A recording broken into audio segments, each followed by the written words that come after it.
સાગબારા ખાતે કોંગ્રેસ દ્વારા વાસદાના ધારાસભ્ય અનંત પટેલની આગેવાનીમાં ન્યાય યાત્રા કાઢવામાં આવી। જાતિના દાખલાઓ, જંગલ જમીન સહિતના પ્રશ્નોને લઈને મામલતદારને આવેદનપત્ર આપ્યું। સાગબારા તાલુકા મથકે આજે કોંગ્રેસના આગેવાનોએ વાસદાના ધારાસભ્ય અનંત પટેલની આગેવાનીમાં સ્થાનિકોના પ્રશ્નોને લઈને ન્યાય યાત્રા કાઢી મામલતદારને આવેદનપત્ર આપ્યું હતું। આવેદનપત્રમાં જણાવ્યા અનુસાર તાલુકાના ગરીબ આદિવાસી સમાજના લોકોને જાતિના દાખલાઓ મેળવવા ખૂબ જ મુશ્કેલીઓનો સામનો કરવો પડે છે, જેના કારણે બાળકોના શિક્ષણ ઉપર અસર થાય છે અને બાળકો અભ્યાસથી વંચિત રહેવા પણ મજબૂર બને છે। સાથે સાથે વર્ષોથી જંગલ જમીન ખેડતા લોકોને માલિકીનો હક મળ્યા નથી, તો ઘણા ખરા ખેડૂતોને સનદો આપી છે, પરંતુ જમીનો મળેલ નથી, જેના કારણે વન વિભાગના અધિકારીઓ હેરાન પરેશાન કરે છે। ખેડૂતોએ બનાવેલ મકાનો સહિત ખેતીના પાકોને ઉખેડી નાખીને વ્યાપક પ્રમાણમાં નુકસાન કરે છે। સાગબારા તાલુકામાં જંગલી હિંસક પ્રાણીઓના હુમલાઓને બનાવોમાં પણ વધારો થયો છે, જેના કારણે ભયનું વાતાવરણ ઊભું થયું છે।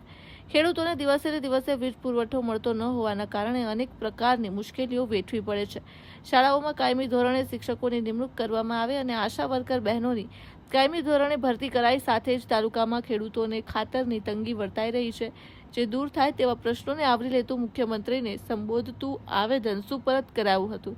વાંસદાના કોંગ્રેસી ધારાસભ્ય અનંત પટેલ, નર્મદા જિલ્લા કોંગ્રેસ પ્રમુખ દેડિયાપાડા અને સાગબારા તાલુકા કોંગ્રેસ પ્રમુખ સહિત કોંગ્રેસી કાર્યકરો આગેવાનો ઉપસ્થિત રહ્યા હતા। પ્રતિનિધિ મિનહાજ મલેક, સાગબારા। સાગબારા તાલુકા કોંગ્રેસ સમિતિ આયોજિત આદિવાસી સમાજના પ્રમાણપત્રો લેવા માટેની ખૂબ તકલીફ પડતી હોવાનું જાણકારી મળી અને ત્યારબાદ અહીંની જંગલ જમીનના પ્રશ્ન કે જંગલ ખાતાવાળા દ્વારા અહીંના દાવેદારો ઉપર ખૂબ અત્યાચાર કરવામાં આવે છે, પોલીસ દ્વારા અત્યાચાર કરવામાં આવે છે, તેમજ સાગબારા ગ્રામ પંચાયતના પડતર પ્રશ્ન લઈને અમે આજે આવેદનપત્ર આપ્યું। અમારી માંગણી સીધી ને સટ છે કે આદિવાસી સમાજના પ્રમાણપત્ર વહેલી તકે અને સરળતાથી મળવા જોઈએ। જંગલની જમીનના જેટલા પણ દાવેદારો છે, જેમણે દાવા અરજી કરી છે, એમને કોઈ પણ ભોગે ને સંજોગે એમને ત્યાં ખેતી કરવા દો, ત્યાં પ્લાન્ટેશન ન કરો। તેમજ આ વિસ્તારમાં યુરિયા ખાતરની ચોરી થાય છે, મોટી મોટી કંપનીઓને યુરિયા ખાતર પહોંચાડી દેવામાં આવે છે અને અહીંના ખેડૂતોને આધાર કાર્ડ આધારિત યુરિયા મળે છે એવી વાત મળી છે। યુરિયા ખાતરની સાથે બીજા ખાતર પણ લેવા પડે છે। આ તમામ પ્રશ્નોને સાથે રાખીને અમે ન્યાય યાત્રા કાઢી છે અને અમે અમારું આવેદનપત્ર આપ્યું છે। જો અમારી માંગણી નહીં સ્વીકારવામાં આવશે તો પાછા 15 દિવસ પછી, મહિના પછી ફરી પાછા અમે આવેદનપત્ર આપીશું।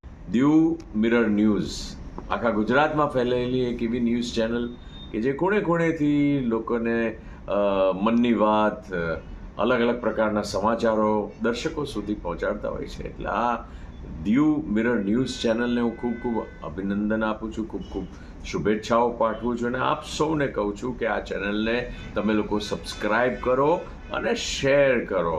આપણા ગુજરાતને અને આપણી ગુજરાતી ભાષાને આગળ વધારો। જય જય ગરવી ગુજરાત। હાય, હું છું ક્રુઝિન સિંઘાનિયા। આપની આસપાસના સત્ય સમાચાર જાણવા માટે જોતા રહો દીવ મિરર ન્યૂઝ અને હા, લાઈક અને સબસ્ક્રાઇબ કરવાનું ભૂલતા નહીં। Thank you. હેલો, નમસ્કાર, જય શ્રી કૃષ્ણ। હું છું તમારો પ્રિય ખજૂરભાઈ। તમામ ગુજરાતીઓને કહીશ કે સરસ મજાનું ન્યૂઝ એવું કે દીવ મિરર ન્યૂઝને જોતા રહેજો। જય માતાજી, જય શ્રી કૃષ્ણ।